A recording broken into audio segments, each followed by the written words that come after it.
అంతే. 10 రోజుల కంటే ఎక్కువ లేవు క్రైస్తవులకు శ్రమలు. 10 రోజులు అంటే అర్థమైంది, దేవునికి నీకు సంబంధం కలిగేంత వరకు నువ్వు ఏడవాలి. 10 రోజులు ఏడుచుకుంటూ కూర్చుంటే ఏసై నీ దగ్గర రాడా? ఖచ్చితంగా వస్తాడు.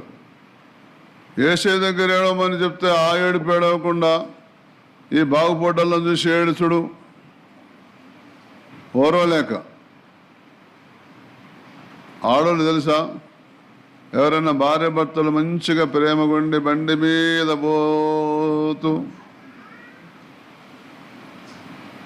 ఇట్లా గోడ కానినట్టు ఆయన మీద ఒరిగితే నా బతుకు ఒక బతుకా,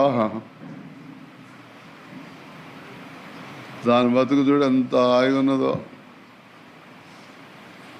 బతుకంటే దాన్ని బతుకు అట్లుండాలి. బతుకంటే వింటున్నారా?